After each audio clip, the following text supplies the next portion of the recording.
Now, puppy push-ups are something that's fun. And what it does is it takes and combines a couple of things you guys already know, sits and downs. All a puppy push-up is that you have your puppy sit, you have your puppy do a down, and then you have your puppy sit again. That entire sequence of 3 is a puppy push-up. And I'm going to demonstrate with Chula.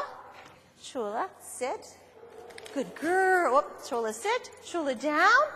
And Chula, sit. Good girl. Very good. That was a puppy push-up. And at the end of the sequence, your puppy gets a treat, and you use your marker word to let your puppy know that they've done well.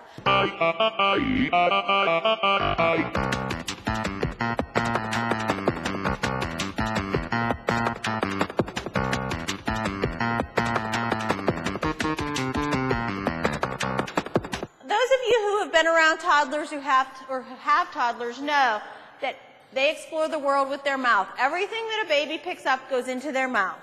Puppies are very much the same. They explore the world with their mouth, and everything around them is fair game to go into their mouth. So there's a few different things that you guys can do. Just like you would baby-proof your home, you want to puppy-proof your home. Anything that your puppy is likely to chew on that you can actually pick up and move, you want to go ahead and do that. Things like socks, shoes, anything like that that your puppy is going to be able to pick up and move around with. If you don't want them chewing it, just pick it up and get it out of the way. Another thing that I always tell people is if there's stuff that you don't want your puppies to chew on, don't give them things that look like that. For example, shoes. Some people think, oh, this is an old shoe. I'm just going to give it to the puppy to chew on. He likes to chew on shoes. Well, that's fine, but I can almost guarantee you that your puppy is going to decide that the most expensive leather shoe in your closet is the mate to that shoe that you gave him, and he's going to chew on that one too. As far as how long is this going to last, some puppies grow out of this chewing stage. You never hear from it again after they're a year or so. Some dogs chew for their entire lives. Now, what should you have your puppy chew on? They have those rope toys you can get. Those are good things for your puppies to chew on. Kongs are another good thing for your puppy to chew on. And they're actually really wonderful because they do stimulate them mentally, because they have to kind of figure out how to get the food out of them, but also because it's a really good chew toy for them. It's hard rubber, and quite honestly, they've even got the super Kongs for the super chewers, and it's very difficult for dogs to destroy those. You want to make sure that you give them a variety of things to chew on so they're more likely to pick the things you want them to chew on as opposed to the things that you don't want them to chew on.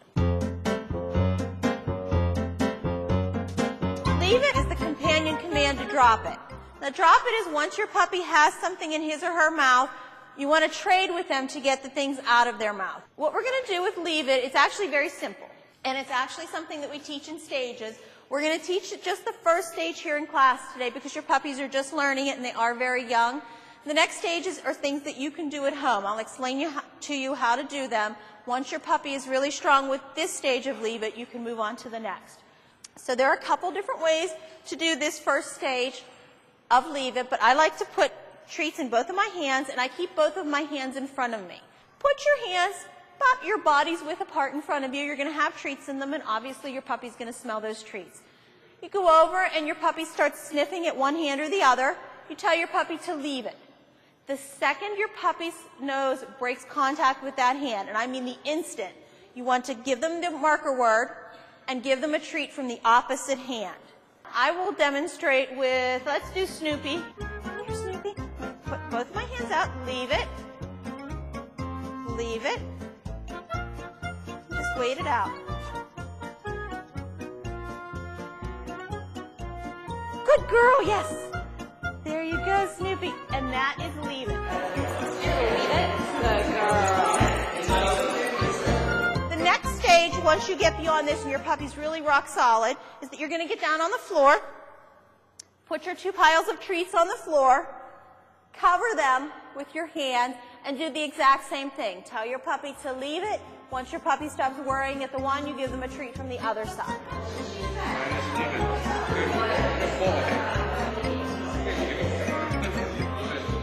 Ultimately, you're going to graduate to, there's stuff on the floor there, and you're going to tell your puppy to leave it. When they leave it, you're going to give them a treat because you're going to have treats up here. So it is a very gradual process, and if you think about it, it kind of makes sense but it's nice to break it down this way for the puppies because then they're not all of a sudden having to leave everything on the floor. It would be kind of a huge jump to expect them to leave something sitting on the floor.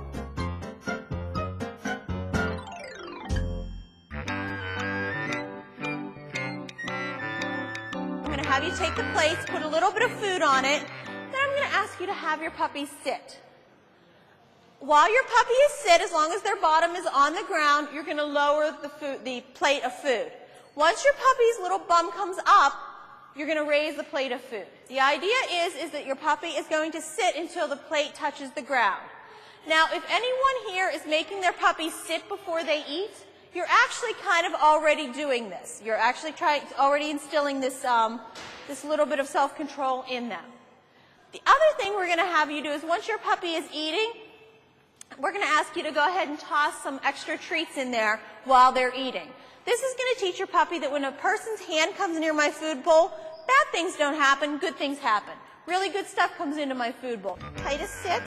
Very nice, Titus. Okay, that was a ringer, guys. He didn't move his butt off the ground at all. But he was very good about letting me put this down. You notice that he stayed sitting the whole time. So what I'm going to do is grab one of these, and as he's eating, I'm tossing another piece of treat in there. He's learning, look, the person's hand is coming at my food bowl, but good things are happening.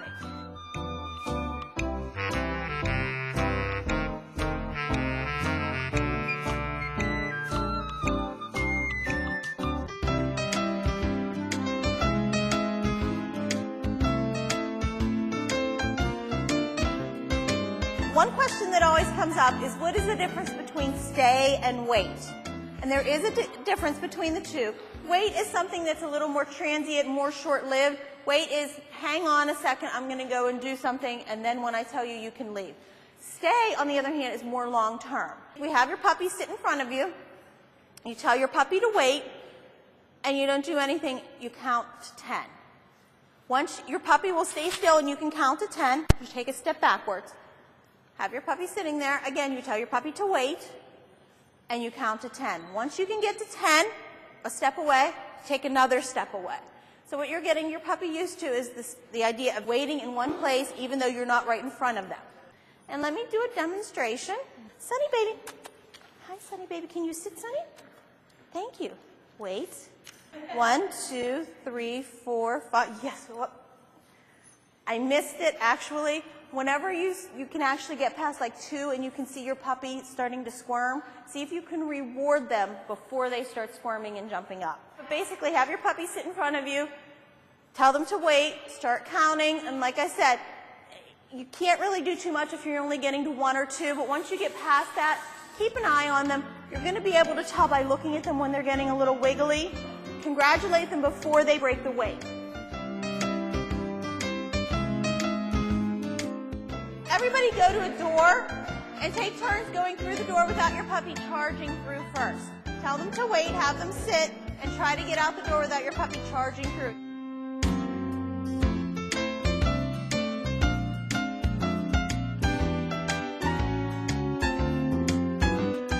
Thank you so much for coming to Kinderpuppy. It's been great having you.